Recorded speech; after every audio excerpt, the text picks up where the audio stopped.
ಎಲ್ಲರಿಗೂ ನಮಸ್ಕಾರಗಳು. ಶರತ್ ತಾಂಡಲೆ ಅವರ ರಾವಣ ರಾಕ್ಷಸರ ರಾಜ ಕಾದಂಬರಿಯನ್ನು ಮುಂದುವರಿಸೋಣ. ನಾರದರ ಸಲಹೆ ಹಾಗೆ ರಾವಣ ತನ್ನ ಸೈನ್ಯವನ್ನು ಕಟ್ಟಿಕೊಂಡು ಯಮನ ರಾಜ್ಯಕ್ಕೆ ಹೋಗ್ತಾನೆ. ಅಲ್ಲಿ ಯಮನನ್ನು ಗೆದ್ದರೆ ದೇವತೆಗಳನ್ನು ಮತ್ತಷ್ಟು ಮಣಿಸಬಹುದು ಅನ್ನೋ ಒಂದು ಯೋಚನೆಯಿಂದ ಆ ಕಡೆ ಹೋಗ್ತಾನೆ. ದಾರಿಯಲ್ಲಿ ಸಾಕಷ್ಟು ಅಡೆತಡೆಗಳನ್ನೆಲ್ಲ ತೀರಿಸ್ಕೊಂಡು ಮುಂದಕ್ಕೆ ಹೆಜ್ಜೆ ಹಾಕ್ತಾರೆ. ಅಲ್ಲಿ ಕೆಲವು ಗುಹೆಗಳು ಕಾಣುತ್ತೆ. ಆ ಗುಹೆಗಳಿಗೆ ಬಂಡೆಗಳನ್ನು ಮುಚ್ಚಿರ್ತಾರೆ. ಒಂದು ಗುಹೆಯನ್ನು ತೆರೆಯಿರಿ, ಅಲ್ಲಿ ಏನಿದೆ ನೋಡೋಣ ಅಂತ ರಾವಣ ಹೇಳ್ತಾನೆ. ಕಥೆ ಇಲ್ಲಿಗೆ ನಿಂತಿತ್ತು, ಮುಂದಕ್ಕೆ ಹೋಗೋಣ. ಪ್ರಹಸ್ತ ಮತ್ತು ಕುಂಭಕರ್ಣ ಒಂದು ಗುಹೆಯನ್ನು ತೆರೆದ್ರು. ಒಂದನ್ನು ಇಣಕ್ಕೆ ನೋಡಿದೆ, ಆದರೆ ಅದರಿಂದ ಬರುವಂತಹ ವಿಚಿತ್ರವಾದ ಬಲವಾದ ವಾಸನೆಯನ್ನು ಸಹಿಸೋಕ್ಕೆ ನನ್ನ ಕೈಲಿ ಸಾಧ್ಯ ಆಗಲಿಲ್ಲ.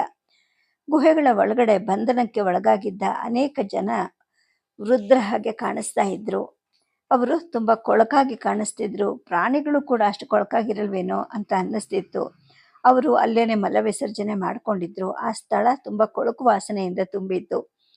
ಅಲ್ಲಿನ ಜನರು ನಿಧಾನವಾಗಿ ಹೊರಗೆ ನೋಡ್ತಾ ಇದ್ರು. ಅವ್ರದ್ದು ದುರ್ಬಲ ದೇಹ ಆಗಿತ್ತು, ಅಪೌಷ್ಟಿಕತೆಯ ಜನ ಅವರಾಗಿದ್ರು. ಬೆಳೆದಿದ್ದ ಗಡ್ಡ, ಹಲ್ಲುಗಳು ಕಾಣೆಯಾಗಿದ್ವು. ಟೊಳ್ಳಾದ ಕಣ್ಣುಗಳಿಂದ ಅವ್ರಿಗೆ ಒಮ್ಮೆನೆ ಸೂರ್ಯನ ಬೆಳಕನ್ನು ನೋಡೋದು ಸಹ ಕಷ್ಟಕರವೇನೋ ಅನ್ನೋ ಹಾಗೆ ಕಾಣಿಸ್ತಾ ಇದ್ರು. ಒಬ್ರನ್ನೊಬ್ರು ತುಳ್ಕೊಳ್ಳೋಕೆ ಪ್ರಾರಂಭ ಮಾಡಿದ್ರು. ಒಂದೇ ಸಲ ಎಲ್ಲರೂ ಗುಹೆಯಿಂದ ಹೊರಗಡೆ ಬರೋಕ್ಕೆ ಧಾವಿಸಿ ಬರ್ತಾ ಇದ್ರು. ಎಂತಹ ಭಯಾನಕ ಜೀವನ ಇದು ಅಂತ ಅನ್ನಿಸ್ತು. ಪ್ರಹಸ್ತ ಎಲ್ಲರನ್ನು ಗುಹೆಯಿಂದ ಮುಕ್ತಗೊಳಿಸು ಅಂತ ನಾನು ಹೇಳಿದೆ. ಪ್ರಹಸ್ತ, ಕುಂಭಕರ್ಣ ಮತ್ತು ಮಹಾಪಾಶ್ವ ಕೈದಿಗಳನ್ನು ಬಿಡುಗಡೆ ಮಾಡಲಿಕ್ಕೆ ಅಂತ ಆ ಬಂಡೆಗಳನ್ನು ಚಲಿಸಲಿಕ್ಕೆ ಪ್ರಾರಂಭ ಮಾಡಿದ್ರು. ನೀವೆಲ್ಲರೂ ಲಂಕಾಧಿಪತಿ ರಾವಣನಿಂದ ಆಶೀರ್ವದಿಸಲ್ಪಟ್ಟಿದ್ದೀರಾ. ಈ ದಿವಸದಿಂದ ನೀವು ಸ್ವತಂತ್ರರಾಗಿದ್ದೀರಾ ಅಂತ ಮಹೋದರ ಜೋರಾಗಿ ಕಿರುಚಿದ. ಗುಹೆಯಿಂದ ಹೊರಗಡೆ ಬರೋ ಎಲ್ಲರೂ ಕಿರುಚ್ಕೊಂತ ಹೊರಗೆ ಬಂದರು. ಕೆಲವರು ನನ್ನ ಕಡೆ ನೋಡಿ ನಡುಗಿದ್ರು, ಮತ್ತು ಕೆಲವರು ನನ್ನ ಕಾಲ ಮೇಲೆ ಬಿದ್ದರು. ಆ ಸ್ಥಳ ಈಗ ಓಡಾಡೋದು ಮತ್ತು ಸಂತೋಷದ ಜನರ ಕೂಗುಗಳಿಂದ ತುಂಬಿಬಿಟ್ಟಿತ್ತು. ನಾನು ಅವರನ್ನೆಲ್ಲ ತಡೀತಾ ಹೇಳಿದೆ, ನೋಡಿ, ನೀವೆಲ್ಲ ಹೊಸ ಜೀವನವನ್ನು ಹೊಂದಲಿಕ್ಕೆ ಬಯಸೋದಾದರೆ ಲಂಕೆಗೆ ಬನ್ನಿ ಅಂತ. ಆಗ ವಿಭೀಷಣ ಆತಂಕದಿಂದ ಹೇಳ್ದ, ರಾಜನ್, ಇವರೆಲ್ಲರೂ ಕಳ್ಳರು, ಡಕಾಯಿತರು. ಅವರ ತಪ್ಪಿಗೆ ಶಿಕ್ಷೆಯಾಗಿ ಅವರನ್ನು ಇಲ್ಲಿ ಸೆರೆಮನೆಗೆ ಹಾಕಿದ್ದಾರೆ. ನೀನು ಅವರನ್ನು ಲಂಕೆಗೆ ಆಹ್ವಾನಿಸ್ತಿದ್ಯಾ? ಅಂತಹ ಜನರನ್ನು ಲಂಕೆಗೆ ಬರೋಕ್ಕೆ ನಾವು ಬಿಡಬಾರ್ದು ಅಂತ ಹೇಳ್ದ. ಆಗ ನಾನು ಹೇಳಿದೆ, ವಿಭೀಷಣ, ಇವರು ದಂಗೆಕೋರರು ಅಥವಾ ಕಳ್ಳರಾಗಿದ್ದಿದ್ರೆ ಈ ಸೆರೆಮನೆಯಲ್ಲಿ ಇರ್ತಾ ಇರಲಿಲ್ಲ. ಇವರು ಲಂಕಾದಲ್ಲಿ ಇರೋಕ್ಕೆ ಸರಿಯಾದವರು. ಪ್ರತಿಯೊಬ್ಬ ಬಂಡಾಯಗಾರನಿಗೂ ಕೂಡ ಲಂಕೆಯಲ್ಲಿ ಸ್ಥಾನ ಇದೆ ಅಂತ ನಾನು ಹೇಳಿದೆ. ಹಾಗಾದರೆ ಇವರನ್ನೆಲ್ಲ ನಾವು ನಮ್ಮ ಜೊತೆ ಲಂಕೆಗೆ ಕರ್ಕೊಂಡು ಹೋಗ್ಬೇಕಾ ಅಂತ ಮಹೋದರ ಈಗ ಚಿಂತೆಯಿಂದಲೇ ಕೇಳ್ದ. ನಾನು ಹೇಳಿದೆ, ಇಲ್ಲ, ಯಾರು ತಮ್ಮ ಹೋರಾಟಗಳ ಮುಖಾಂತರ ತಮ್ಮದೇ ಆದ ಮಾರ್ಗವನ್ನು ಕಂಡುಕೊಳ್ಳೋದ್ರಲ್ಲಿ ಯಶಸ್ವಿ ಆಗ್ತಾರೋ ಅವರು ಮಾತ್ರ ನಮ್ಮವರಾಗ್ತಾರೆ. ದಾರಿಯಲ್ಲಿ ಸಾಯೋವರು ಹೇಗಿದ್ರೂ ನಿಷ್ಪ್ರಯೋಜಕರು. ಲಂಕೆಯನ್ನು ತಲುಪೋದು ನಿಜವಾದ ರಾಕ್ಷಸರಾಗಕ್ಕೆ ಅವರಿಗೆ ಒಂದು ಪರೀಕ್ಷೆ ಕೊಟ್ಟ ಹಾಗೆ. ಆ ಪರೀಕ್ಷೆಯಲ್ಲಿ ಗೆದ್ದವರು ಲಂಕೆಗೆ ಬರ್ತಾರೆ ಅಂತ ನಾನು ಹೇಳಿದೆ. ಕೈದಿಗಳ ಶಬ್ದ ಹೆಚ್ಚಾಗ್ತಾ ಹೋಯಿತು. ಯಮನ ಅರಮನೆಯಲ್ಲಿ ಸೈನಿಕರ ಚಲನೆ ಹೆಚ್ಚಾಗಿದೆ ಅಂತ ನಾನು ಅರ್ಥ ಮಾಡಿಕೊಂಡೆ. ನಮ್ಮ ದಾರಿಗೆ ಅಡ್ಡ ಬರೋ ಯಾರನ್ನಾದರೂ ಕೊಲ್ತಾ ನಾವು ಅರಮನೆ ಪ್ರವೇಶ ದ್ವಾರವನ್ನು ತಲುಪಿದ್ವಿ. ಅಲ್ಲಿ ಬಾಗಿಲನ್ನು 2 ವಿರೂಪಗೊಂಡಂತಹ ಪ್ರತಿಮೆಗಳು ಕಾವಲು ಕಾಯ್ತಾ ಇದ್ವು. ಅವುಗಳ ಬಾಯಿಯಿಂದ ಬೆಂಕಿ ಹೊರಗಡೆ ಬರ್ತಾ ಇತ್ತು. ಯಮನ ಸಭೆ ಹೊರಗಡೆಯಿಂದ ತುಂಬ ಕಠೋರವಾಗಿ ಕಾಣುತ್ತಿತ್ತು. ನಾವು ಪ್ರವೇಶ ಮಾಡಿದ ಕ್ಷಣವೇ ಯಮನ ಸೈನ್ಯದ ಪ್ರಬಲ ಪಡೆಗಳು ನಮ್ಮ ಮೇಲೆ ದಾಳಿ ಮಾಡಿದ್ವು. ಆದರೆ ನಾವು ಅವರಿಗೆ ಹೋರಾಡೋಕ್ಕೆ ಹೆಚ್ಚಿನ ಅವಕಾಶವನ್ನು ಕೊಡಲಿಲ್ಲ. ಯುದ್ಧ ಅನ್ನೋದು ಕೇವಲ ದೈಹಿಕ ಶಕ್ತಿಯಿಂದ ಮಾತ್ರ ಹೋರಾಡೋಕ್ಕೆ ಸಾಧ್ಯ ಇಲ್ಲ. ಇದಕ್ಕೆ ಕೌಶಲ್ಯವೂ ಕೂಡ ಪೂರಕವಾಗಿರಬೇಕು. ಎದುರಾಳಿಗಳನ್ನೆಲ್ಲ ಸೋಲಿಸಿದ ನಂತರ ನಾವು ಯಮಸಭೆಯಲ್ಲಿ ನಮ್ಮ ಕಾಲನ್ನಿಟ್ವಿ. ಬೆಂಕಿಯ ಗುಂಡಿಗಳು, ಎಣ್ಣೆ ದೀಪಗಳು, ಮಾನವ ತಲೆಬುರುಡೆಗಳು ಇವೇ ಅಲ್ಲಿ ತುಂಬಿಬಿಟ್ಟಿದ್ವು. ಯಮ ನಮಗಿಂತ ಹೆಚ್ಚು ಕ್ರೂರಿ ಹಾಗೆ ಕಾಣ್ತಾನಲ್ವಾ ಅಂತ ಪ್ರಹಸ್ತ ಆಶ್ಚರ್ಯದಿಂದಲೇ ಕೇಳ್ದ. ಅಷ್ಟರಲ್ಲಿ ಯಮ ನಮ್ಮ ಮುಂದೆ ಬಂದು ನಿಂತುಕೊಂಡ. ಅವನು ತುಂಬ ಬೊಜ್ಜು ಹೊಟ್ಟೆಯನ್ನು ಹೊಂದಿದ್ದ. ಆತನ ಕೂದಲು ಬೆನ್ನಿನ ಮೇಲೆ ಸಡಿಲವಾಗಿ ಹರಡಿದ್ವು. ಕಣ್ಣುಗಳು ಕೆಂಪಾಗಿದ್ವು. ಮೈ ಬಣ್ಣ ಕಪ್ಪಾಗಿತ್ತು. ಆತ ಕೋಪದಿಂದ ಕಿರುಚಿದ, ನೀವೆಲ್ಲ ಯಾರು? ಯಮನ ರಾಜ್ಯದ ಮೇಲೆ ದಾಳಿ ಮಾಡಲಿಕ್ಕೆ ನಿಮ್ಗೆಷ್ಟು ಧೈರ್ಯ ಅಂದ. ಆಗ ವಿಭೀಷಣ ಹೇಳ್ದ, ಲಂಕಾಧಿಪತಿ ರಾಜ ರಾವಣ ನಿಮ್ಮನ್ನು ಭೇಟಿಯಾಗಕ್ಕೆ ಅಂತ ಇಲ್ಲಿಗೆ ಬಂದಿದ್ದಾನೆ ಅಂತ. ಯಮನಿಗೆ ಒಂದು ರೀತಿಯ ಭಯ ಆಯಿತು ಅಂತ ಕಾಣುತ್ತೆ. ಅವನ ಮುಖದ ಮೇಲಿನ ಭಯವನ್ನ ಮರೆಮಾಚಲಿಕ್ಕೆ ಅವನಿಗೆ ಸಾಧ್ಯವೇ ಆಗಲಿಲ್ಲ. ದೇವತೆಗಳು ಅಂದರೆ ಸಾಮಾನ್ಯವಾಗಿ ಸುಂದರವಾಗಿರ್ತಾರೆ ಅಂತ ಅಂದ್ಕೊಂಡಿದ್ವಿ. ಆದರೆ ನೀನು ಇಷ್ಟು ಕೊಳಕಾಗಿದೆಯಲ್ಲ, ಅದು ಹೇಗೆ ಸಾಧ್ಯ ಆಯಿತು? ನಮಗೆ ಸತ್ಯವನ್ನು ಹೇಳು. ನೀನು ನಿಜವಾಗ್ಲೂ ದೇವರನೋ ಅಥವಾ ದೇವರ ಗುಲಾಮನೋ ಅಂತ ಕುಂಭಕರ್ಣ ಯಮನನ್ನು ನೋಡ್ತಾ ಪ್ರಶ್ನೆ ಮಾಡ್ದ. ಕುಂಭಕರ್ಣನ ಮಾತನ್ನು ನಿರ್ಲಕ್ಷ್ಯ ಮಾಡ್ತಾ ಯಮ ತನ್ನ ಗಮನವನ್ನು ನನ್ನ ಮೇಲೆ ಕೇಂದ್ರೀಕರಣ ಮಾಡ್ದ. ನನ್ನ ದರ್ಬಾರಿಗೆ ಬರೋ ಧೈರ್ಯ ಮಾಡೋ ಮುಖಾಂತರ ನೀನು ಸಾವನ್ನೇ ಪ್ರವೇಶ ಮಾಡಿದ್ಯಾ, ಸಾವನ್ನನ್ನು ಪ್ರಶ್ನೆ ಮಾಡಿದ್ಯಾ. ನಿನ್ನ ಮತ್ತು ನನ್ನ ನಡುವೆ ಯಾವುದೇ ವೈರತ್ವ ಇಲ್ಲ. ಹಾಗಿದ್ರೂ ಕೂಡ ನೀನು ಯಾಕೆ ಇಷ್ಟು ಅವಿವೇಕದಿಂದ ನನ್ನ ದರ್ಬಾರನ್ನು ಪ್ರವೇಶ ಮಾಡಿದೆ ಅಂತ ಕೇಳ್ದ. ಆಗ ನಾನು ಹೇಳಿದೆ, ನನಗೆ ಯಾರ ಜೊತೆಗೂ ದ್ವೇಷ ಅನ್ನೋದಿಲ್ಲ. ದೇವತೆಗಳ ಎಲ್ಲ ಲೋಕಪಾಲರು ನನಗೆ ಸಾಮಂತರಾಗಬೇಕು ಅಂತ ನಾನು ಬಯಸ್ತೀನಿ. ನೀನು ಮರುದತ್ತನ ಯಜ್ಞಕ್ಕೆ ಬಂದಿದ್ದೆ, ಆದರೆ ನೀನು ನನ್ನನ್ನು ಭೇಟಿಯಾಗದೆ ಹಾಗೆ ಯಜ್ಞವನ್ನು ತೊರೆದು ಹೊರಟೋದೆ. ಆದ್ದರಿಂದ ನಾನೇ ನಿನ್ನನ್ನು ನೋಡಲಿಕ್ಕೆ ಅಂತ ಇಲ್ಲಿಗೆ ಬರಬೇಕಾಯಿತು ಅಂತ ನಾನಂದೆ. ಅವನು ಒಂದು ಕ್ಷಣ ನಡುಗಿದ ಹಾಗೆ ತೋರಿದ್ರು ಕೂಡ ಹುಸಿ ನಗೆಯಿಂದ ಉದ್ಗಾರ ಮಾಡ್ದ, ನೀನು ನನಗೇನು ಮಾಡೋಕ್ಕೆ ಸಾಧ್ಯನೇ ಇಲ್ಲ. ಇಡೀ ಕುಟುಂಬವನ್ನು ನೀನು ಕರ್ಕೊಂಡು ಬಂದಿದ್ರು ನಾನೇ ನಿನಗೆ ಸೋಲೋದಿಲ್ಲ. ಹಾಗೇನೆ ಒಂದು ಶಾಪ ಹಾಕ್ಬಿಟ್ಟು ನಾನು ನಿನ್ನ ಇಡೀ ಸಂಸಾರವನ್ನು ನಾಶ ಮಾಡಬಲ್ಲೆ. ಮೂರ್ಖ ನೀನು. ನಿನ್ನ ಯೋಗ್ಯತೆ ಏನು ಅಂತ ನೀನು ತಿಳ್ಕೊಂಡಿದ್ಯಾ? ಒಂದು ಕಪ್ಪೆ ಇಡೀ ಸಮುದ್ರವನ್ನು ನುಂಗೋ ಕನಸು ಕಾಣುತ್ತಲ್ಲ, ಹಾಗೆ ನೀನು ನನ್ನನ್ನು ವಶ ಮಾಡಿಕೊಳ್ಳುವಂತಹ ಕನಸನ್ನು ಕಾಣ್ತಾ ಇದೆಯಾ ಅಂತ ಹೇಳ್ತಾನೆ ಆತ ತನ್ನ ಗದೆಯನ್ನು ನನ್ನ ಕಡೆಗೆ ಬೀಸ್ದ. ಅದು ನನ್ನ ಎದೆಗೆ ಬಡಿತು. ಇದ್ದಕ್ಕಿದ್ದ ಹಾಗೆ ಆದ ಈ ಪ್ರಹಾರದಿಂದ ನಾನು ಕೆಳಗೆ ಬಿದ್ದೆ. ನನ್ನ ಎದೆಯಲ್ಲಿ ತೀವ್ರವಾದ ನೋವು ಪ್ರಾರಂಭ ಆಯಿತು. ಇದು ನನ್ನ ಅಂತ್ಯವ ಅಂತ ಯೋಚನೆ ಮಾಡೋ ಹಾಗಾಯಿತು. ಇದ್ದಕ್ಕಿದ್ದ ಹಾಗೆ ಅವನ ಸೈನಿಕರು ನಮ್ಮ ಮೇಲೆ ದಾಳಿ ಮಾಡಲಿಕ್ಕೆ ಪ್ರಾರಂಭ ಮಾಡಿದ್ರು. ಯುದ್ಧನೂ ಪ್ರಾರಂಭ ಆಯಿತು. ಕುಂಭಕರ್ಣ, ಮಹೋದರ, ಪ್ರಹಸ್ತರು ಬಿರುಸಿನಿಂದ ಹೋರಾಡ್ತಿದ್ರು. ಕೋಪದಿಂದ ಎದ್ದು ನನ್ನ ಖಡ್ಗವನ್ನು ಹಿಡ್ಕೊಂಡೆ. 3 ಜನ ಸೇರಿಕೊಂಡು ಅಲ್ಲಿದ್ದ ಸೈನಿಕರನ್ನು ಕೊಲ್ಲಕ್ಕೆ ಅಂತ ಓಡಿದ್ವಿ. ಈಗ ವಿಜಯ ನಮ್ಮ ಕಡೆ ಇರೋದನ್ನು ನೋಡ್ತಾ ನಾವು ಅವರನ್ನು ಸುತ್ತುವರೆದಿದ್ದರಿಂದ ಯಮ ತನ್ನ ಆಯುಧಗಳನ್ನು ಪ್ರಯೋಗಿಸೋಕ್ಕೆ ಪ್ರಾರಂಭ ಮಾಡ್ದ. ಕುಂಭಕರ್ಣ ಮತ್ತು ಮಹೋದರ ಅವನನ್ನು ಹೊಡಿಲಿಕ್ಕೆ ಪ್ರಾರಂಭ ಮಾಡಿದ್ರು. ನೋಡು, ನಿನ್ನ ಸೇವಕರು ಅಂದರೆ ನಿನ್ನ ಈ ಸೈನಿಕರು ನಿನಗೋಸ್ಕರ ಹೋರಾಡಲಿಕ್ಕೆ ಎಷ್ಟು ಭಾವೋದ್ರಿಕ್ತರಾಗಿದ್ದಾರೆ. ನಿನ್ನ ಹತ್ರ ಎಷ್ಟು ಸೈನಿಕರಿದ್ದಾರೆ ಅನ್ನೋದಕ್ಕಿಂತ ಮುಖ್ಯವಾಗಿ ಯಾರು ನಿನ್ನ ಪರವಾಗಿ ಹೋರಾಡ್ತಾರೆ ಅನ್ನೋದು ಮುಖ್ಯ. ಈಗ ನಿನ್ನ ಕಡೆ ಯಾರೂ ಇಲ್ಲ ನೋಡು ಅಂತ ನಾನು ಯಮನನ್ನೇ ನೋಡ್ತಾ ಹೇಳಿದೆ. ಆಗ ಅವನು ಹೇಳ್ದ, ರಾವಣ, ನೀನು ಹೇಳ್ತಾ ಇರೋದು ತಪ್ಪು. ನಿನ್ನ ಎಲ್ಲ ಜನರು ಭೂಮಿಯಿಂದ ಕಣ್ಮರೆ ಆಗಿಬಿಡ್ತಾರೆ. ಆ ಥರ ನಾನು ಶಾಪವನ್ನು ಕೊಡ್ತೀನಿ. ಅವರೆಲ್ಲರೂ ಆಹಾರ ಮತ್ತು ನೀರಿಗೆ ಹಸುವಿನಿಗೆ ಸಾಯೋ ಹಾಗಾಗತ್ತೆ. ಆ ಥರ ಶಾಪವನ್ನು ನಾನು ಕೊಡಬಲ್ಲೆ ಅಂತ ಹೇಳ್ತಾನೆ ತನ್ನ ಬಾಯಿಂದ ಹರಿತಿದ್ದ ರಕ್ತವನ್ನು ಒರೆಸ್ಕೊಂತ ಹೇಳ್ದ. ಕುಂಭಕರ್ಣ ಆತನಿಗೆ ಮತ್ತೆ ಒದೆ ಕೊಟ್ಟ. ಶಾಪನ? ಈ ಬ್ರಹ್ಮಾಂಡದ ಸೃಷ್ಟಿಕರ್ತ ನೀನೇ ಅನ್ನೋ ಹಾಗೆ ನೀನು ಮಾತಾಡಬೇಡ. ಕನಿಷ್ಠ ಪ್ರಕೃತಿಯ ನಿಯಮಗಳನ್ನಾದರೂ ಗೌರವಿಸು. ನಿನ್ನ ಕಾಲದಂಡ ಎಲ್ಲಿದೆ? ಕನಿಷ್ಠ ಅದ್ರ ಜೊತೆ ಆದರೂ ನಮ್ಮನ್ನು ಹೆದರ್ಸೋಕ್ಕೆ ಪ್ರಯತ್ನ ಮಾಡು. ನೀನು ಜೀವನ್ ಮರಣದ ದೇವರೇ ಆಗಿದ್ರೆ ಬಾ, ನಮ್ಮ ಪ್ರಾಣಗಳನ್ನು ತೆಗಿ. ಹಾಗೆ ನನಗೆ ನಿನ್ನ ಕೋಣವನ್ನು ನೋಡಬೇಕು ಅಂತ ಆಸೆ. ಎಲ್ಲಿದೆ? ಅದಿಲ್ಲೆಲ್ಲೂ ಕಾಣ್ತಾ ಇಲ್ವಲ್ಲ ಅಂತ ಕುಂಭಕರ್ಣ ವ್ಯಂಗ್ಯ ಮಾತುಗಳನ್ನು ಆಡ್ದ. ಎಲ್ಲರೂ ಅವನ ಮಾತಿಗೆ ನಕ್ಕರು. ಯಮನನ್ನು ಅವಮಾನಿಸಕ್ಕೆ ಸಿಕ್ಕುವಂತಹ ಈ ಅವಕಾಶವನ್ನು ಬಿಡಲಿಕ್ಕೆ ಯಾರು ಬಯಸದೆ ಎಲ್ಲರೂ ಕೋಣ ಎಲ್ಲಿ ಕೋಣ ಎಲ್ಲಿ ಅಂತ ಕೂಗಕ್ಕೆ ಶುರು ಮಾಡಿದ್ರು. ಮಹಾಪಾಶ್ವ ಹೇಳ್ದ, ಇವತ್ತು ಅವನ ಕೋಣವನ್ನು ನಾವು ಕಡಿದು ತಿನ್ನೋಣ ಅಂತ.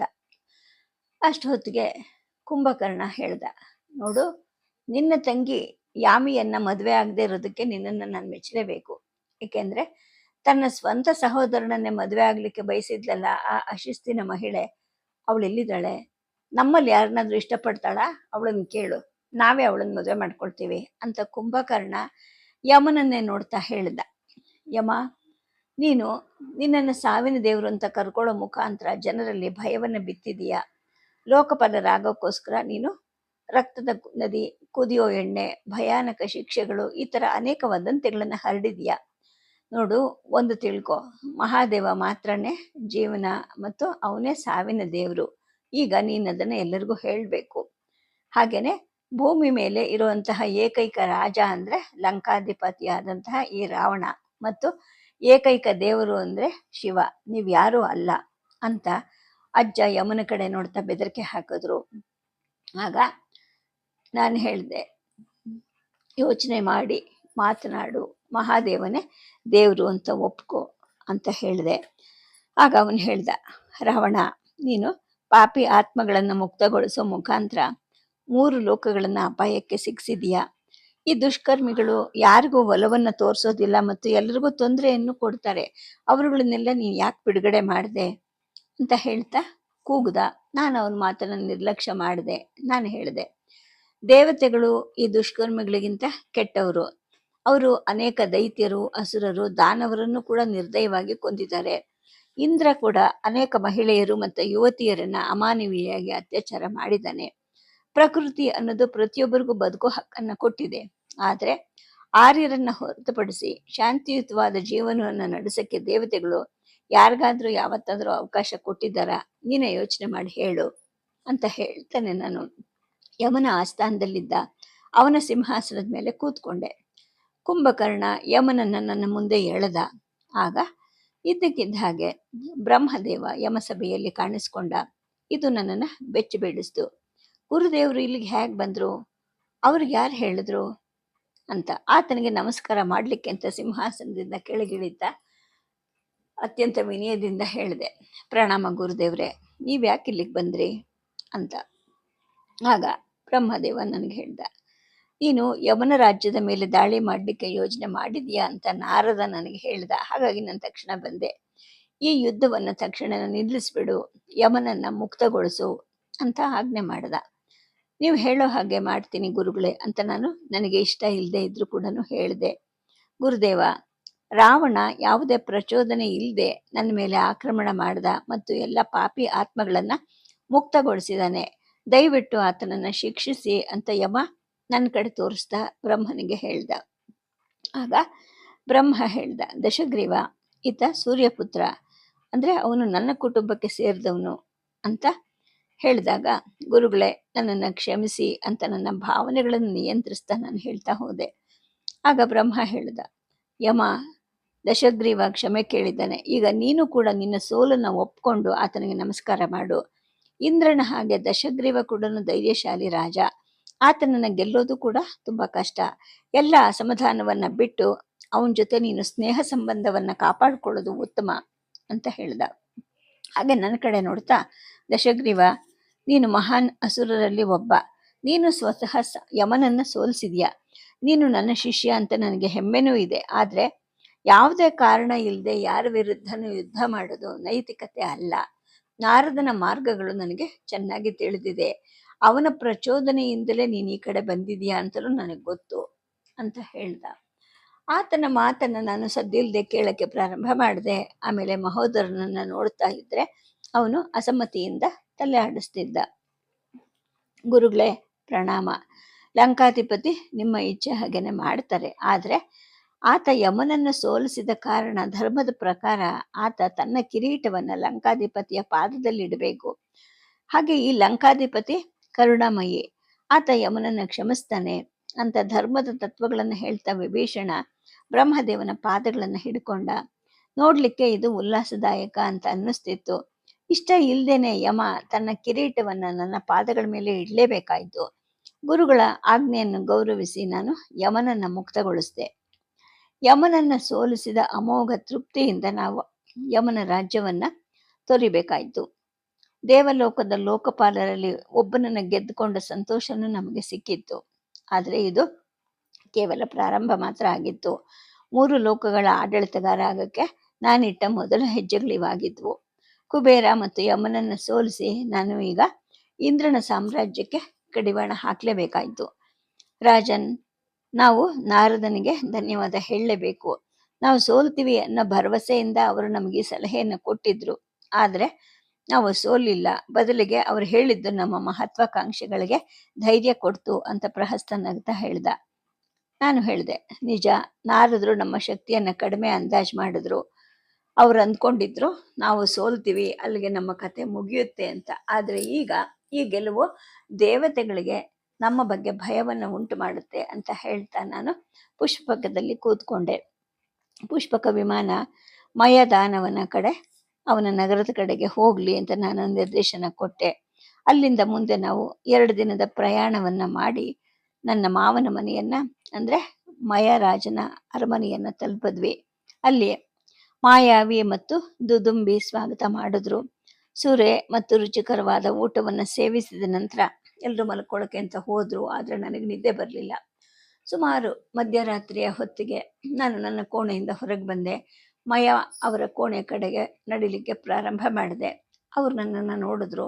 ಏನಾದರೂ ಬೇಕಿತ್ತ ರಾಜನ್ ಅಂತ ಕೇಳಿದ್ರು. ನಾನು ನಿನ್ನ ಜೊತೆ ಮಾತಾಡಬೇಕಾಗಿತ್ತು, ಇನ್ನು ಸ್ವಲ್ಪ ಸುರಿಯನ್ನು ನಾನು ಹೊಂದಬಹುದೇ ಅಂತ ಕೇಳಿದೆ. ಅವರು ನನ್ನನ್ನು ತಮ್ಮ ಕೋಣೆಗೆ ಕರ್ಕೊಂಡು ಹೋದರು. ನನಗೆ 1 ಲೋಟ ಸುರವನ್ನು ಕೊಟ್ಟರು. ಆಗ ನಾನು ಹೇಳಿದೆ, ಲಂಕಾ ಸಭೆಯ ನಿರ್ಮಾಣದ ಬಗ್ಗೆ ಚರ್ಚೆ ಮಾಡಲಿಕ್ಕೆ ನಾನು ಬಯಸಿದ್ದೆ. ನಾವು ಲಂಕಾದಲ್ಲಿ ಸಾಕಷ್ಟು ಚಿನ್ನವನ್ನು ಸಂಗ್ರಹ ಮಾಡಿದ್ದೀವಿ. ಈಗ ಲಂಕೆಯ ಸಭೆಯನ್ನು ನಿರ್ಮಿಸೋಕ್ಕೆ ಪ್ರಾರಂಭಿಸಬೇಕು ಅಂತ ನಾನು ಹೇಳಿದೆ. ಅವ್ರು ಹೇಳಿದ್ರು, ಖಂಡಿತವಾಗ್ಲೂ ರಾಜನ್, ವಿನ್ಯಾಸ ಸಿದ್ಧ ಮಾಡಿದ್ದೀನಿ. ಲಂಕಾದ ತ್ರಿಕೂಟ ಪರ್ವತ ಅರಮನೆಯನ್ನು ನಿರ್ಮಿಸೋಕ್ಕೆ ಒಳ್ಳೆಯ ಸ್ಥಳವಾಗಿದೆ. ನೀವು ಅನುಮೋದನೆಯನ್ನು ನೀಡಿದ ನಂತರ ಆ ಕೆಲಸವನ್ನು ಕೆಲವು ದಿನದಲ್ಲಿ ಪ್ರಾರಂಭ ಮಾಡ್ತೀವಿ ಅಂತ ಹೇಳಿದ್ರು. ನಿಮಗೆ ಇನ್ನೊಂದು ವಿಷಯವನ್ನು ಕೇಳಬಹುದಾ ನಾನು ಅಂತ ಸುರಿಯನ್ನು ಕೊಡ್ತಾನೆ ಕೇಳಿದೆ. ಖಂಡಿತ, ನೀನು ಯಾಕೆ ಹಿಂಜರಿತಾ ಇದೆಯಾ ಅಂತ ಅವ್ರು ನನಗೆ ಹೇಳಿದ್ರು. ನಾನು ಹೇಳಿದೆ, ಮಂಡೋದರಿಯ ತಾಯಿ ಹೇಮ, ಆಕೆಯನ್ನು ವರುಣ ಅಪಹರಿಸಿದನೋ ಅಥವಾ ಆಕೆನೇ ಸ್ವಇಚ್ಛೆಯಿಂದ ಅಲ್ಲಿಗೆ ಹೋಗಿದ್ದಾಳೋ? ಆಕೆ ಹೋದಾಗಿಂದ ನೀವು ತುಂಬ ಹತಾಶರಾಗಿದ್ದೀರಾ ಅಂತ ಮಂಡೋದರಿ ಹೇಳಿದ್ಲು ಅಂತ ನಾನು ಕೇಳಿದೆ. ನನ್ನ ಈ ನೇರ ಪ್ರಶ್ನೆಯಿಂದ ಅವರು ಒಂದು ಕ್ಷಣ ಗಾಬರಿಯಾದರು, ಕಣ್ಣು ಮುಚ್ಚಿದ್ರು. ಅವರ ಮುಖದಲ್ಲಿ ದುಃಖ ಪ್ರತಿಫಲಿಸ್ತಾ ಇತ್ತು. ನಾನು ಏನು ಹೇಳಲಾರೆ ಅಂತ ಹೇಳ್ತಾನೆ ಅವರು ಕಣ್ಣುಗಳನ್ನು ನಿಧಾನವಾಗಿ ತೆರೆದು ಸೂರ್ಯಯನ್ನು ಕುಡಿದು ಮುಗಿಸಿದ್ರು. ಮಂಡೋದರಿ ತನ್ನ ತಾಯಿಯನ್ನು ಮರೀಲಾರಳು. ಅವಳು ಆಕೆಯನ್ನು ಭೇಟಿಯಾಗಕ್ಕೆ ಸಾಧ್ಯವಾದರೆ ಆಕೆ ಸಂತೋಷವಾಗಿರ್ತಾಳೆ, ಮತ್ತು ಅವಳನ್ನು ಸಂತೋಷವಾಗಿಡಲಿಕ್ಕೆ ನಾನು ಏನು ಬೇಕಾದರೂ ಮಾಡ್ತೀನಿ ಅಂತ ನಾನು ಹೇಳಿದೆ. 1 ಕ್ಷಣದ ವಿರಾಮದ ನಂತರ ಅವ್ರು ಕೇಳಿದ್ರು, ಆಕೆ ಜೀವಂತವಾಗಿರಬಹುದಾ ಅಂತ ನೀವು ಹೇಳಬೇಕದು ಅಂತ ನಾನು ಹೇಳಿದೆ. ಆ ನಂತರ ಅವ್ರು ಹೇಳಿದ್ರು, ಹೌದು, ಆಕೆ ಜೀವಂತವಾಗೇ ಇದ್ದಾಳೆ. ಅವಳು ಕಾಕೇಶಿ ಪರ್ವತ ಶ್ರೇಣಿಗಳ ಮಧ್ಯದಲ್ಲಿರೋ ಉರ್ಪುರದಲ್ಲಿದ್ದಾಳೆ. ಈ ಉರ್ಪುರ ಅನ್ನೋದು ವರುಣನ ರಾಜ್ಯದ ರಾಜಧಾನಿಯಾಗಿದೆ. ಇದು ಭೂಮಿಯಲ್ಲಿ ಇರೋ ಎಲ್ಲ ಸ್ಥಳಗಳಿಗಿಂತ ಅತ್ಯಂತ ಸುಂದರವಾದ ಸ್ಥಳ. ಇದು ಇಂದ್ರನ ಹೃದಯದಲ್ಲೂ ಕೂಡ ಅಸೂಯೆಯನ್ನು ಹುಟ್ಟು ಹಾಕಿದೆ ಅಂತ ಹೇಳ್ತಾರೆ. ನೀವೆಲ್ಲಿ ನೋಡಿದ್ರು ಅಲ್ಲಿ ಸುಂದರವಾದ ಹಿಮಗಳು, ವರ್ಣರಂಜಿತ ಹೂವುಗಳು, ಜಲಪಾತಗಳನ್ನು ನೋಡಬಹುದು. ಕಾಕೇಶಿ ಪರ್ವತ ಶ್ರೇಣಿಗಳಲ್ಲಿ ಹವಾಮಾನ ಪರಿಸ್ಥಿತಿ ಕೂಡ ಉತ್ತಮವಾಗಿರುತ್ತೆ ಮತ್ತು ಅನುಕೂಲಕರವಾಗಿರುತ್ತೆ. ಅಲ್ಲಿರೋ ಪ್ರತಿಯೊಬ್ಬ ಮಹಿಳೆ ಕೂಡ ತುಂಬ ಸುಂದರಳಾಗಿದ್ದಾಳೆ, ಪ್ರಕಾಶಮಾನವಾಗಿದ್ದಾಳೆ. ಆಕೆ ವಯಸ್ಸನ್ನು ನೀವು ಯಾವತ್ತೂ ಊಹಿಸೋಕ್ಕೆ ಸಾಧ್ಯವೇ ಇಲ್ಲ. ದೈತ್ಯ ರಾಜ ಬಲಿ ಇಂದ್ರನನ್ನು ಗೆದ್ದಾಗ ಅವನು ನನಗೆ ಯಮನ ಸ್ಥಾನವನ್ನು ಕೊಟ್ಟಿದ್ದ. ಆಗ ನಾನು ಹೇಮಾಳನ್ನು ಮದುವೆ ಆಗಿದ್ದೆ. ಮದುವೆಯಾದ ಕೆಲವು ವರ್ಷಗಳ ನಂತರ ಅವಳು ನನ್ನನ್ನು ಒಬ್ಬಂಟಿಯಾಗಿ ಬಿಟ್ಟು ಹೋದ್ಲೋ ಅಥವಾ ದೇವತೆಗಳ ರಾಯಭಾರಿಗಳು ಅವಳನ್ನು ನನ್ನಿಂದ ಬಲವಂತವಾಗಿ ಕರ್ಕೊಂಡು ಹೋದ್ರೋ ನನಗೆ ಗೊತ್ತಿಲ್ಲ. ನಾನಂತೂ ಆಕೆಯನ್ನು ತುಂಬ ಪ್ರೀತಿಸ್ತಿದ್ದೆ. ಹೇಮ ಮತ್ತು ನನ್ನ 4 ಮುಗ್ಧ ಮಕ್ಕಳನ್ನು ಬಿಟ್ಟು ಹೋದ ನಂತರ ನಾನು ನಿಜವಾಗ್ಲೂ ಕುಸಿದು ಬಿದ್ದಿದ್ದೀನಿ. ಆವತ್ತಿನಿಂದ ನಾನು ಸಂತೋಷವಾಗಿಲ್ಲ ಅಂತ ಮಾವ ಹೇಳಿದ್ರು. ದಾನವರಾಜ, ನಾನು ಹೇಳ್ತಾ ಹೋದೆ, ನಾನು ನಿನ್ನ ಸ್ನೇಹಿತ.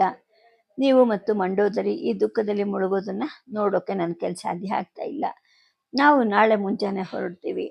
ಆಕೆಯನ್ನು ನಿಮ್ಮ ಹತ್ರ ಕರ್ಕೊಂಡು ಬರ್ತೀವಿ. ನೀವು ಆಕೆಯನ್ನು ಮರಳಿ ಪಡೆದ ನಂತರವೇ ಲಂಕೆಯ ಸಭೆಯನ್ನು ರಚಿಸೋಕ್ಕೆ ಪ್ರಾರಂಭಿಸಬಹುದು ಅಂತ ಹೇಳಿದೆ. ನನ್ನ ಪ್ರತಿ ಮಾತಿನಿಂದಲೂ ಮಯರ ಕಣ್ಣುಗಳಲ್ಲಿ ಆನಂದ ಬಾಷ್ಪ ಸುರಿತಾ ಇತ್ತು. ಅವರು ಕುತೂಹಲದಿಂದಲೇ ಹೇಳಿದ್ರು, ರಾಜನ್, ಅವಳನ್ನು ಮರಳಿ ಪಡೆಯೋಕ್ಕೆ ಸಾಧ್ಯ ಆಗತ್ತಾ? ನಾನು ಕನಸು ಕಾಣ್ತಾ ಇದ್ದೀನಾ ಅಂತ ನನಗನ್ನಿಸ್ತಾ ಇದೆ. ಸುಮಾರು 15 ವರ್ಷಗಳಲ್ಲಿ ಆಕೆಯನ್ನು ಮರಳಿ ಕರ್ತರಕ್ಕೆ ಅಂತ ಪ್ರಯತ್ನ ಮಾಡಿದೆ. ಆದರೆ ನನಗೆ ಯಾವುದೇ ಧೈರ್ಯ ಕೂಡ ಬರಲಿಲ್ಲ. ನನ್ನ 4 ಮಕ್ಕಳ ಜೀವಕ್ಕೆ ಹೆದರಿಕೊಂಡು ನಾನು ಯಾರ ಸಹಾಯವನ್ನು ಕೇಳಲಿಲ್ಲ. ಹೇಮ ಏನಾದರೂ ಹಿಂತಿರುಗಿದ್ರೆ ನಾನು ನಿಮಗೆ ಯಾವತ್ತೂ ಋಣಿಯಾಗಿರ್ತೀನಿ ಅಂತ ಅಂದರು. ಆತನ ಭಾವೋದ್ವೇಗದ ಈ ಮಾತುಗಳಿಗೆ ಏನು ಹೇಳಬೇಕು ಗೊತ್ತಾಗಲಿಲ್ಲ. ನಾನು ಹೇಳಿದೆ, ನಿಮ್ಮ ಮಕ್ಕಳಾದ ದುದುಂಬಿ ಮತ್ತು ಮಾಯಾವಿಗೆ ಹೇಳಿ ಅವರ ತಾಯಿಯನ್ನು ಮರಳಿ ಕರೆತರೋಕ್ಕೆ ನಾವು ಹೋರಾಡಬೇಕಾಗಿದೆ. ನಿಮ್ಮ ಪ್ರೀತಿ ಪಾತ್ರರನ್ನು ಮರಳಿ ಕರೆತಂದ ನಂತರ ನಾನು ನಿಮ್ಮ ಪ್ರೀತಿಯನ್ನು ಗಳಿಸಿದ್ರೆ ಅಷ್ಟೇ ಸಾಕು ನನಗೆ ಅಂತ ಹೇಳ್ತಾ ನಾನು ಪ್ರಹಸ್ತನ ಕೋಣೆ ಕಡೆಗೆ ನಡೆದೆ. ಸೇನಾಪತಿ ಅಂತ ಕೂಗಿದೆ. ಆತ ಬಾಗಿಲು ತೆಗೆದ ತಕ್ಷಣ ಒಳಗಡೆ ಹೋದೆ. ನಾವು ಬೆಳಗ್ಗೆ ವರುಣನ ಮೇಲೆ ದಾಳಿ ಮಾಡಲಿದ್ದೀವಿ. ಮಯ, ದುದುಂಬಿ ಮತ್ತು ಮಾಯಾವಿ ನಮ್ಮ ಜೊತೆಗೆ ಬರ್ತಾರೆ. ಇಷ್ಟು ಯೋಧರ ಜೊತೆಗೆ ನಾವು ವರುಣನನ್ನು ಸೋಲಿಸೋಕ್ಕೆ ಸಾಧ್ಯ ಆಗತ್ತಾ, ಅಥವಾ ಇನ್ನೂ ಹೆಚ್ಚಿನದನ್ನು ಕರ್ಕೋಬೇಕಾ ಅಂತ ನಾನು ಪ್ರಹಸ್ತನನ್ನು ಕೇಳಿದೆ. ನಿದ್ದೆಯಲ್ಲಿದ್ದ ಆತ ಕಣ್ಣುಗಳನ್ನು ಉಜ್ಜಿಕೊಳ್ತಾ ಹೇಳ್ದ, ರಾಜನ್, ಈ ಕೆಲವು ಸೈನಿಕರ ಸಹಾಯದಿಂದಲೇ ನಾವು ಯಮನನ್ನು ಗೆದ್ದಿದ್ದೀವಿ. ಅದು ಸಾಧ್ಯ ಆಗೋದಿಲ್ಲ ಅನ್ಸೋದಾದರೆ ಇನ್ನೂ 3 ಘಟಾನುಘಟಿಗಳನ್ನ ನಾವು ಈಗಾಗಲೇ ಸೇರಿಸ್ಕೊಂಡಿದ್ದೀವಿ. ನೀನು ಹೇಳಿದ ಹಾಗೆ ದುದುಂಬಿ ಮತ್ತು ಮಾಯಾವಿ ಬರೋದ್ರಿಂದ ಇನ್ನು ಹೆಚ್ಚಿನ ಸೈನಿಕರೇನು ನಮ್ಮ ಜೊತೆ ಬರೋ ಅಗತ್ಯ ಇಲ್ಲ ಅಂತ ಹೇಳ್ದ. ಆತನ ಸಕಾರಾತ್ಮಕತೆ ಮತ್ತು ಆತ್ಮವಿಶ್ವಾಸವನ್ನು ನೋಡಿ ನನಗೆ ಬಹಳ ಸಂತೋಷ ಆಯಿತು. ಪ್ರಹಸ್ತ ಮತ್ತು ನಾನು ಅಜ್ಜನನ್ನು ಸಂಪರ್ಕಿಸೋಕ್ಕೆ ಹೋದ್ವಿ. ಅವರಿಗೆ ನಮ್ಮ ಯೋಜನೆಯನ್ನು ತಿಳಿಸಿದ್ವಿ. ಅವರು ಹಿಂಜರಿಕೆಯಿಂದಲೇ ಹೇಳಿದ್ರು, ವರುಣನ ಮೇಲೆ ಇದ್ದಕ್ಕಿದ್ದ ಹಾಗೆ ಈಗ ದಾಳಿ ಯಾಕೆ ಮಾಡಬೇಕು ಅಂತ. ನಾನು ಹೇಳಿದೆ, ಅಜ್ಜ, ನಾವೀಗಾಗಲೇ 2 ದೇವಲೋಕಪಾಲರನ್ನು ಸೋಲಿಸಿದ್ದೀವಿ, ಕುಬೇರ ಮತ್ತು ಯಮ. ಈಗ ಈ ವರುಣನನ್ನು ಸೋಲಿಸೋದ್ರಲ್ಲಿ ನಾವು ಯಶಸ್ವಿ ಆದರೆ ಅದು ದೇವಲೋಕಕ್ಕೆ ದೊಡ್ಡ ನಷ್ಟವಾಗುತ್ತೆ.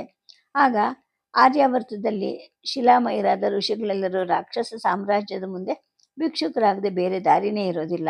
ಎಲ್ಲರೂ ನಮಗೆ ಬಾಗ್ತಾರೆ. ಕೊಠಡಿ ಮೇಲೆ ಮತ್ತು ಕೆಳಗೆ ಹೆಜ್ಜೆ ಹಾಕ್ತಾ ನಾನು ಇನ್ನಷ್ಟು ಮಾತಾಡಿದೆ.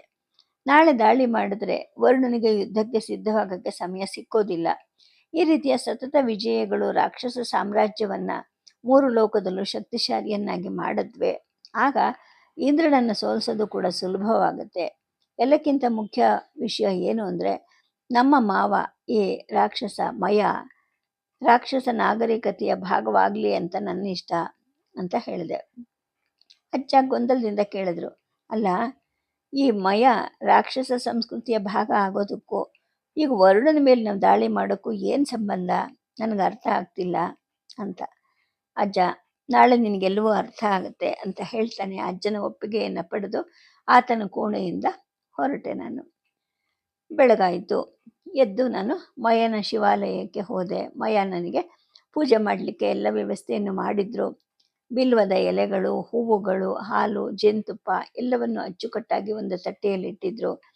ಅವರ ಅಳಿಯನಿಗೆ ಈ ರೀತಿ ಗೌರವ ತೋರಿಸೋ ರೀತಿಯನ್ನು ನನಗೆ ನೋಡಿ ತುಂಬ ಇಷ್ಟ ಆಯಿತು, ಮೆಚ್ಚುಗೆ ಆಯಿತು.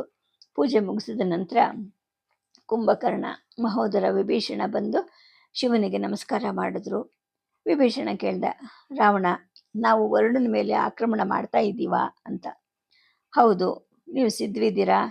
ನಾವು ಬೇಗ ಹೊರಡಬೇಕು. ಈಗ ಪ್ರತಿದಿನವೂ ಯುದ್ಧ ಮಾಡೋಕ್ಕೆ ನೀವು ಸಿದ್ಧರಾಗಲೇಬೇಕು ಅಂತ ನಾನು ಹೇಳಿದಾಗ 3 ಜನಕ್ಕೂ ನನ್ನ ಮಾತಿನಿಂದ ತಕ್ಷಣವೇ ಸಂತೋಷ ಆಯಿತು. ಪ್ರತಿದಿನ ಮರೆತು ಬಿಡಿ, ನಾನು ಮಹಾದೇವನನ್ನು ಪ್ರಾರ್ಥನೆ ಮಾಡ್ತಿದ್ದೀನಿ, ನಮ್ಮ ಜೀವನದ ಪ್ರತಿ ಕ್ಷಣವೂ ಹೋರಾಡೋಕ್ಕೆ ನಮಗೊಂದು ಅವಕಾಶವನ್ನು ಕೊಡು ಅಂತ ಕೇಳ್ತಾ ಇದ್ದೀನಿ ಅಂತ ಮಹೋದರ ಹೇಳ್ದ. ಅಂದರೆ ಆತ ಪ್ರತಿದಿನವೂ ದೇವತೆಗಳ ವಿರುದ್ಧ ಹೋರಾಡೋಕ್ಕೆ ಸಿದ್ಧವಾಗಿದ್ದ. ಆತನ ಮಾತನ್ನು ಕೇಳಿ ನನಗೆ ನಗು ಬಂತು. ಮಹೋದರ, ಕೆಲವು ದಿನಗಳ ನಂತರ ಯುದ್ಧ ಮಾಡೋಕ್ಕೆ ಯಾರೂ ಉಳಿಯೋದೇ ಇಲ್ವಲ್ಲ, ಆಗೇನು ಮಾಡೋದು? ಮೊದಲು ಸರಿಯಾದ ರೀತಿಯಲ್ಲಿ ಆಶೀರ್ವಾದವನ್ನು ಕೇಳೋಕ್ಕೆ ಕಲಿ ಅಂತ ಕುಂಭಕರ್ಣ ಅವನನ್ನು ಮೂದಲಿಸಿದ. ಯುದ್ಧದಲ್ಲಿ ಗೆಲುವು ನಮ್ಮನ್ನು ಶಕ್ತಿವಂತರಾಗಿಸುತ್ತೆ. ಹೇಗಾದರೂ ನಾವು ನಮ್ಮ ಕೈಯಲ್ಲಿ ಶಸ್ತ್ರಾಸ್ತ್ರಗಳನ್ನು ತೆಗೆದುಕೊಳ್ಳೋ ಅಗತ್ಯವಿಲ್ಲದ ದಿನ ಮಾತ್ರವೇ ನಾವು ನಿಜವಾಗ್ಲೂ ಶಕ್ತಿಶಾಲಿ ಆಗ್ತೀವ ಗೊತ್ತಿಲ್ಲ. ನಮ್ಮ ಹೆಸರಿಂದ ಎಲ್ಲರೂ ಭಯಭೀತರಾಗ್ತಾರೆ. ನಾವು ನಮ್ಮ ಕೈಯಲ್ಲಿ ಶಸ್ತ್ರಾಸ್ತ್ರವನ್ನು ತಗೋಬೇಕು ಅಂತಂದರೆ ನಮಗೆ ಈ ಪ್ರಪಂಚದ ಮೇಲೆ ಏಕಸ್ವಾಮ್ಯ ಇಲ್ಲ ಅಂತಲೇ ಅರ್ಥ. ಯುದ್ಧವೇ ನಡೆಯದ ದಿನಕ್ಕೋಸ್ಕರ ಮತ್ತು ಲಂಕೆ 3 ಲೋಕಗಳು ಏಕೈಕ ಶಕ್ತಿ ಕೇಂದ್ರ ಆಗಲಿ ಅಂತ ಮಹಾದೇವನನ್ನು ಪ್ರಾರ್ಥನೆ ಮಾಡು ಅಂತ ಅವರೆಲ್ಲರೂ ನಗತಾನೆ ಹೇಳಿದ್ರು. ಪ್ರಾರ್ಥನೆಯನ್ನು ಮುಗಿಸಿದ್ವಿ. ಅಜ್ಜನ ಹತ್ರಕ್ಕೆ ಹೋದ್ವಿ. ಆಗ ಅಜ್ಜ ಹೇಳಿದ್ರು, ರಾವಣ, ವರುಣನ ಜೊತೆ ಯುದ್ಧವನ್ನು ಪ್ರಾರಂಭಿಸೋ ಬಗ್ಗೆ ನಿನಗೆ ಖಚಿತವಾದ ನಿರ್ಧಾರ ಆಗಿದೆಯಾ? ಏಕೆಂದರೆ ರಾತ್ರಿಯಲ್ಲಿ ತಗೊಳ್ಳೋ ನಿರ್ಧಾರಗಳು ಬೆಳಗಾದ ಮೇಲೆ ಬದಲಾಗುತ್ತೆ ಅಂತ ಕೂಡ ಹೇಳ್ತಾರೆ. ನೀನು ನಿನ್ನ ನಿರ್ಧಾರದಿಂದ ಬದಲಾಗಿದೆಯಾ ಹೇಗೆ ಅಂತ ಕೇಳಿದ್ರು. ನಾನು ಹೇಳಿದೆ, ಇಲ್ಲ ಅಜ್ಜ, ನಾನು ಆಗಲೇ ನಿರ್ಧಾರ ತಗೊಂಡಿದ್ದಾಗಿದೆ, ಈಗ ಅದರಲ್ಲಿ ಯಾವುದೇ ಬದಲಾವಣೆನೂ ನಾನು ಮಾಡೋದಿಲ್ಲ ಅಂತ. ದುದುಂಬಿ ಮತ್ತು ಮಾಯಾವಿ ಸಂತೋಷದ ಮುಖಗಳ ಜೊತೆಗೆ ಅರಮನೆ ಹೊರಗಡೆ ನಮ್ಮನ್ನು ಕಾಯ್ತಾ ಇದ್ರು. ಇಲ್ಲಿವರೆಗೂ ನಾನು ಯಾವತ್ತೂ ಅವ್ರಿಗೆ ಹತ್ತಿರವಾಗಕ್ಕೆ ಎಂದು ಪ್ರಯತ್ನ ಮಾಡೇ ಇರಲಿಲ್ಲ. ಹೊರಡಕ್ಕೆ ಎಲ್ಲರೂ ಸಿದ್ಧವಾದ್ವಿ. ಪುಷ್ಪಕವನ್ನು ಹತ್ತಿದ್ವಿ. ಪುಷ್ಪಕ ಆಕಾಶಕ್ಕೆ ಹಾರ್ತಾ ಇದ್ದಾಗೆ ನಾವು ಕಾಕೇಶಿ ಪರ್ವತ ಶ್ರೇಣಿಗಳನ್ನು ತಲುಪಕ್ಕೆ ತಾಳ್ಮೆಯಿಂದ ಕಾಯ್ತಾ ಇದ್ವಿ. ಪುಷ್ಪಕ ನದಿ ನೆಲಕ್ಕೆ ಹತ್ತಿರ ಆಗ್ತಾ ಇರೋ ಹಾಗೆ ಹಾರ್ತಾ ಇತ್ತು. ದಾರಿಯಲ್ಲಿ ಬಂಡೆಗಳಿಂದ ಆವೃತವಾದಂತಹ, ಹಿಮದಿಂದ ಆವೃತವಾದಂತಹ ಪ್ರದೇಶಗಳ ಮೇಲೆ ಹಾದು ಹೋಗ್ತಾ ಇತ್ತು. ಪ್ರಕೃತಿಯ ಭವ್ಯತೆ ನನ್ನ ಕಣ್ಣುಗಳನ್ನು ಮತ್ತು ಹೃದಯವನ್ನು ತುಂಬಿಸ್ತು. ಹವಾಮಾನ ತುಂಬ ಆಹ್ಲಾದಕರವಾಗಿ ತಂಪಾಗಿತ್ತು. ಪುಷ್ಪಕ ಈಗ ಉರ್ಪುರ ಬಳಿಯ ಹಿಮದಿಂದ ಆವೃತವಾದಂತಹ ಕಾಕೇಶಿ ಪರ್ವತಗಳ ಹತ್ರ ಇಳಿತು. ಬಂಡೆಗಳ ಮುಖಾಂತರ ಇಳಿಯುವಂತಹ ತೊರೆಗಳಿದ್ವು. ಹಿಮದಿಂದ ಆವೃತವಾದಂತಹ ಕಳಂಕರಹಿತವಾದ ಬಿಳಿ ಪರ್ವತಗಳಿದ್ವು. ಚದುರಿದ ಹಿಮದ ಚೂರುಗಳಿಂದ ಅಲಂಕರಿಸಲ್ಪಟ್ಟಿದೆಯೇನೋ ಅನ್ನೋಂತಹ ಮರಗಳಿದ್ವು. ಇದಕ್ಕಿಂತ ಅದ್ಭುತವಾದ ದೃಶ್ಯ ನಾನು ಯಾವತ್ತೂ ನೋಡೇ ಇರಲಿಲ್ಲ. ಮರಗಳು ರಸಭರಿತವಾದ ಸೇಬುಗಳು ಮತ್ತು ಸೊಂಪಾದ ಹೂವಿನ ಹಸಿರಲ್ಲಿ ಅಡಗಿದ್ವು. ಅಲ್ಲಲ್ಲಿ ಸೊಗಸಾದ ಕುಟೀರಗಳು ಅಲಂಕರಿಸಲ್ಪಟ್ಟಿದ್ವು. ಪ್ರಕೃತಿ ತನ್ನ ಶ್ರೀಮಂತಿಕೆಯನ್ನು ಈ ಸ್ಥಳದ ಮೇಲೆ ಸುರಿಯೋಕ್ಕೆ ಮೊದಲು 2 ಸಲ ಯೋಚನೆ ಮಾಡದೇನೆ ಎಲ್ಲ ಅಂದವನ್ನು ಚಂದವನ್ನು ಅಲ್ಲಿ ಸುರಿದಿದೆ ಅಂತ ನಾನು ಅಂದ್ಕೊಂಡೆ. ಲಂಕೆಯನ್ನು ಚಿನ್ನ, ಶ್ರೀಗಂಧ, ರತ್ನ ಮತ್ತು ವಜ್ರಗಳಿಂದ ಅಲಂಕರಿಸೋಕ್ಕೆ ನಾನು ಬಯಸಿದ್ದೆ. ಆದರೆ ಪ್ರಕೃತಿಯ ವಿಷಯಕ್ಕೆ ಬಂದಾಗ ನಮಗೆ ಯಾರು ಪ್ರತಿಸ್ಪರ್ಧಿ ಆಗೋಕ್ಕೆ ಸಾಧ್ಯ? ಭೂಮಿ ಮೇಲೆ ಅತ್ಯಂತ ಸುಂದರವಾದ ನಗರವನ್ನು ರಚಿಸೋ ನನ್ನ ಮಹತ್ವಾಕಾಂಕ್ಷೆ ಜೊತೆಗೆ ನಾನು ಒಂದು ರೀತಿಯಲ್ಲಿ ನಿನ್ನ ಅಪಹಾಸ್ಯ ಮಾಡ್ತಾ ಇದ್ದೀನಿ ಅಂತ ಪ್ರಕೃತಿ ನನಗೆ ಹೇಳ್ತಾ ಇದೆಯಾ ಅನ್ನಿಸ್ತು. ಅಂದರೆ ನಾವು ಸೃಷ್ಟಿಸಿರೋ ಸೌಂದರ್ಯ, ಈ ಮುಗ್ಧ ಸೌಂದರ್ಯಕ್ಕೆ ಯಾವುದೇ ರೀತಿ ಸರಿಸಾಟಿಯಾಗೋಕ್ಕೆ ಸಾಧ್ಯವೇ ಇಲ್ಲ. ಯಾರೂ ನಿಮಗಿಂತ ದೊಡ್ಡವರಾಗೋಕ್ಕೆ ಸಾಧ್ಯವೇ ಇಲ್ಲ ಅಂತ ನಾನು ಆ ಪ್ರಕೃತಿ ಮಾತಿಗೆ ನಮಸ್ಕಾರ ಮಾಡ್ತಾ ಹೇಳ್ತಾ ಹೋದೆ. ನನ್ನ ದೇಹದ ಮೇಲಿದ್ದ ಕವಚವನ್ನು ತೆಗೆದೆ, ನನ್ನ ಕಿರೀಟವನ್ನು ಧರಿಸಿದೆ. ನಮ್ಮ ಎಲ್ಲ ಶಸ್ತ್ರಾಸ್ತ್ರಗಳ ಜೊತೆಗೆ ನಾವು ಉರ್ಪುರದ ಕಡೆಗೆ ಮೆರವಣಿಗೆ ಹೊರಟ್ವಿ. ನಾವು ನಗರಕ್ಕೆ ಸಮೀಪಕ್ಕೆ ಬಂದ ಕ್ಷಣವೇ ನಮ್ಮ ಮೇಲೆ ಬಾಣಗಳ ಮಳೆ ಸುರಿಯಿತು. ಈ ಥರದ ಆಘಾತವನ್ನು ಎದುರಿಸಿರಲಿಲ್ಲ ನಾವು. ಈಗ ಆಘಾತಕ್ಕೆ ಒಳಗಾದ್ವಿ. 2 ಬಾಣಗಳಿಂದ ನನಗೆ ನೋವಾಯಿತು. ಒಂದು ನನ್ನ ಎದೆ ಕೆಳಗಡೆ, ಮತ್ತೊಂದು ನನ್ನ ತೊಡೆ ಮೇಲೆ ಬಿತ್ತು. ನಾನು ನೋವಿಂದ ಕೆಳಗೆ ಬಿದ್ದೆ. ಎಲ್ಲರೂ ನನಗೆ ಸಹಾಯ ಮಾಡೋಕ್ಕೆ ನನ್ನ ಕಡೆಗೆ ಓಡಿ ಬಂದರು. ಕನಿಷ್ಠ ಒಂದು ಬಾಣ ನಮ್ಮಲ್ಲಿ ಪ್ರತಿಯೊಬ್ಬರನ್ನು ಗಾಯಗೊಳಿಸಲು ಯಶಸ್ವಿಯಾಗಿತ್ತು. ಅಷ್ಟು ತೀಕ್ಷ್ಣವಾದ ಬಾಣಗಳನ್ನು ಅವರು ವೇಗವಾಗಿ ಬಿಡ್ತಾ ಇದ್ರು. ಪ್ರತಿಯೊಬ್ಬರೂ ಕೂಡ ಆ ಬಾಣಗಳಿಂದ ಗಾಯವಾಗಲ್ಪಟ್ಟಿದ್ವಿ. ನಮ್ಮ ಸುತ್ತಲಿನ ಬಂಡೆಗಳು ಮತ್ತು ಮರಗಳ ಹಿಂದೆ ನಾವು ಮರೆ ಮಾಡಿಕೊಂಡ್ವಿ. ಶೀತ ಹವಾಮಾನದಿಂದ ನೋವು ಹೆಚ್ಚಾಗುತ್ತೆ ಅನ್ನೋದು ನನಗೆ ಚೆನ್ನಾಗಿ ಗೊತ್ತಿತ್ತು. ಎಲ್ಲರೂ ಜೀವಂತವಾಗಿ ಉಳ್ಕೊಂಡಿದ್ದಾರೆ, ಯಾರಿಗೂ ಪ್ರಾಣಾಪಾಯ ಆಗಿಲ್ಲ ಅಂತ ನಾನು ಖಚಿತ ಮಾಡಿಕೊಂಡೆ. ಕುಂಭಕರ್ಣ ಮತ್ತು ಮಹೋದರ ಪ್ರವೇಶ ದ್ವಾರದ ಕಡೆಗೆ ಓಡಿದ್ರು, ಅದನ್ನು ಒಡೆದ್ರು. ನಾವೆಲ್ಲರೂ ಅವರನ್ನು ಹಿಂಬಾಲಿಸಿ ನಗರವನ್ನು ಪ್ರವೇಶ ಮಾಡಿದ್ವಿ. ವಿಭೀಷಣ, ಖರ ಮತ್ತು ದೂಷಣ ನಮ್ಮ ದಾರಿಯಲ್ಲಿ ಬರೋ ಯಾರನ್ನಾದರೂ ಕೊಲ್ಲೋಕ್ಕೆ ಬಿಲ್ಲು ಬಾಣಗಳನ್ನು ಹಿಡ್ಕೊಂಡು ಸಿದ್ಧವಾಗಿ ನಿಂತ್ಕೊಂಡಿದ್ರು. ಸದ್ಯಕ್ಕೆ ಕಥೆಯನ್ನು ನಿಲ್ಲಿಸಿರ್ತೀನಿ. ನಮಸ್ಕಾರ.